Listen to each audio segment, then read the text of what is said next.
Hello बच्चों।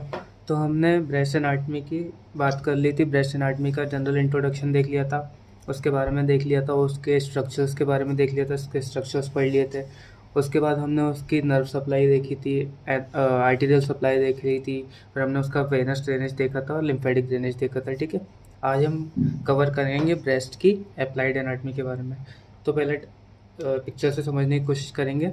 तो हमें ब्रेस्ट के बारे में पढ़ना क्यों ज़रूरी है, अप्लाइड एनाटमी क्या है। ठीक है, तो जो ब्रेस्ट है उसमें सबको पता है कि जो सबसे ज़्यादा होने वाला कैंसर फीमेल में कौन सा होता है, ब्रेस्ट कैंसर।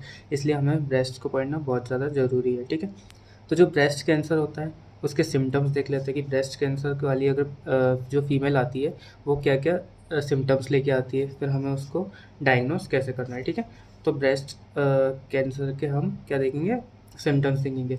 तो जिस भी वुमेन में, जिस भी फीमेल में ब्रेस्ट कैंसर होगा तो उसमें क्या दिखेगा, हमें लंप दिखेगा उसकी ब्रेस्ट या फिर आर्म पिट पे।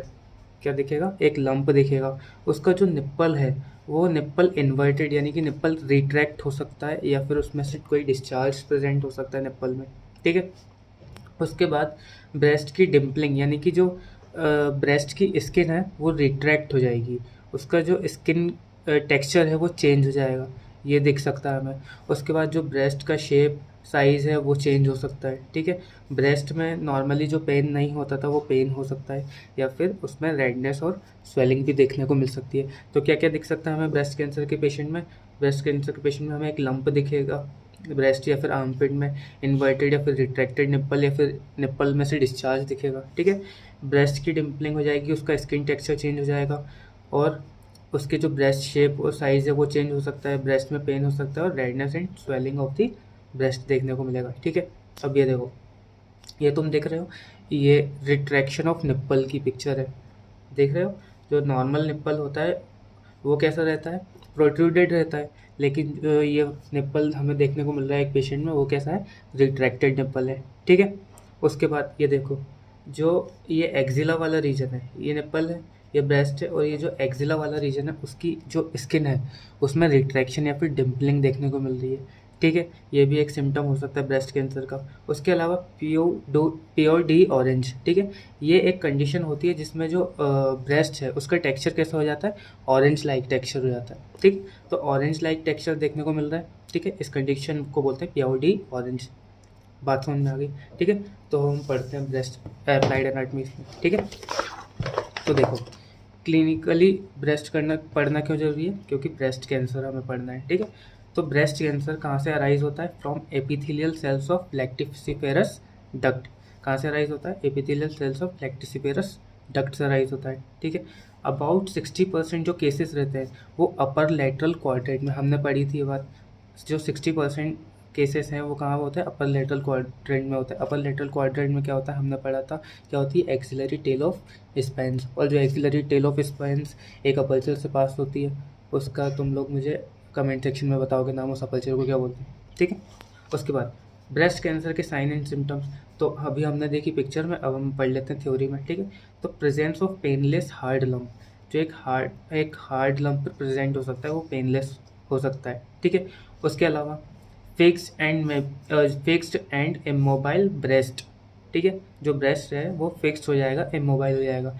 क्यों हो जाएगा, क्योंकि due to infiltration of suspensory ligament, जो सस्पेंसरी लिगामेंट है उसका इन्फिल्ट्रेशन हो जाएगा, इसकी वजह से जो ब्रेस्ट है वो फिक्स हो जाएगा, इमोबाइल हो जाएगा। ठीक है, रिट्रैक्शन ऑफ स्किन देखने को मिल सकती है, रिट्रैक्शन ऑफ निप्पल देखने को मिल सकता है, हमने अभी पिक्चर में देख लिया था। उसके बाद प्याउडी ऑरेंज क्या होता है, हमने देखा, ऑरेंज लाइक टेक्सचर हो जाता है ब्रेस्ट का।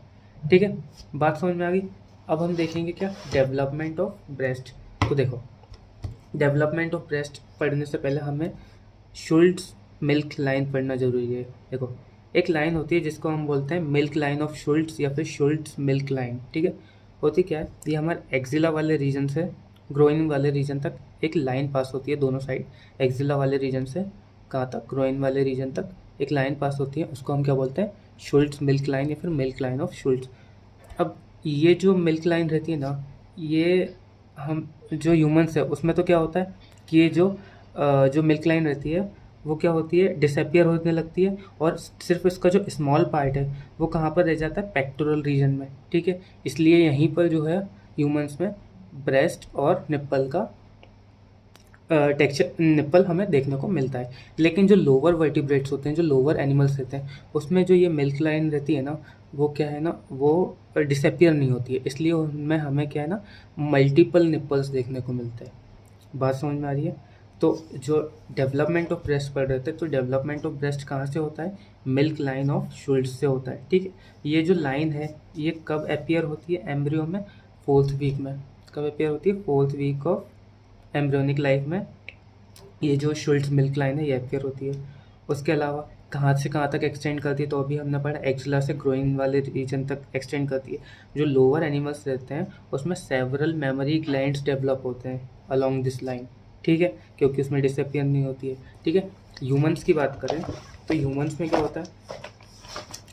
ह्यूमंस में ये जो this wrist disappears accept eight small part in pectoral region. ठीक है, तो पेक्टोरल रीजन में ये जो शुल्ट्ज मिल्क लाइन है वो प्रेजेंट रहती है ह्यूमंस में, उसके अलावा डिसअपियर हो जाती है। ठीक है, here it thickens, become depressed and gives off 15 to 20 solid cords which grow in underlying mesenchyme and proliferate from lobes of the gland।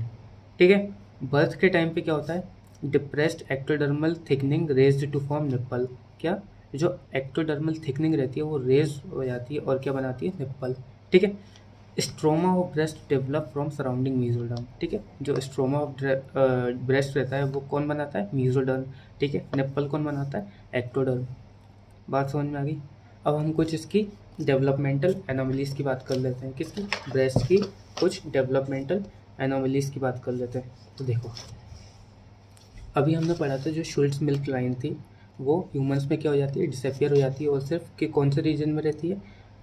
Pectoral region में। ठीक है, लेकिन कभी कभी ना उस जो मिल्क शुल्ट्ज लाइन थी वो डिसअपियर नहीं हो पाती है और हमें एक एडिशनल निप्पल देखने को मिलता है ह्यूमंस में। ठीक है, उस कंडीशन को हम क्या बोलते हैं? पॉलीथीलिया। क्या बोलते हैं? पॉलीथीलिया। क्या? जो शुल्ट्ज मिल्क लाइन थी वो डिसअपियर नहीं हो पाई और इस वजह से हमें क्या देखने को मिला? एक एडिशनल निप्पल देखने को मिला। इस कंडीशन को क्या बोलते हैं? पॉलीथीलिया। बात समझ में आ गई? उसके अलावा रिट्रैक्शन ऑफ निप्पल ये देखने को मिल सकता है। ठीक है, क्या देखने को मिल सकता है? रिट्रैक्शन ऑफ निप्पल, इसकी हम बात कर चुके हैं, रिट्रैक्शन ऑफ निप्पल। ठीक है, और क्या कंडीशन देखने को मिल सकती है? ये देखो, अब इसमें क्या देखने को मिल रहा है? इस पेशेंट में हमें मल्टीपल ब्रेस्ट देखने को मिल रहा है। क्या? मल्टीपल ब्रेस्ट देखने को मिल रहे हैं। तो ये मल्टीपल ब्रेस्ट वाली कंडीशन को हम क्या बोलते हैं? इस कंडीशन को हम बोलते हैं पॉलीमेस्टिया। क्या बोलते हैं? पॉलीमेस्टिया। पॉलीमेस्टिया में क्या होता है? मल्टीपल ब्रेस्ट देखने को मिलते हैं। उसके अलावा ये कंडीशन के बारे में सबको पता है। ठीक है, मेल्स के अंदर जो मेमोरी ग्लैंड्स रहती हैं वो इनएक्टिव रहती हैं। ठीक है, मेल्स के अंदर मेमोरी ग्लैंड्स इनएक्टिव रहती है। अगर मेल के अंदर किसी पेशेंट के अंदर जो ये मेमोरी ग्लैंड्स है ये एनलार्ज हो जाए और ब्रेस्ट का फॉर्मेशन हो जाए, ठीक है, तो उस कंडीशन को हम क्या बोलते हैं? गायनेकोमेस्टिया। मेल्स के अंदर अगर ब्रेस्ट इनलार्ज होता है तो उस कंडीशन को हम क्या बोलते हैं? गायनेकोमेस्टिया। ठीक है, तो हमने ब्रेस्ट के बारे में सब कुछ पढ़ लिया है। ब्रेस्ट के आपको handwritten notes Instagram handle पे मिल जाएंगे। ठीक, तो ये था हमारा ब्रेस्ट के बारे में सब कुछ। Thank you.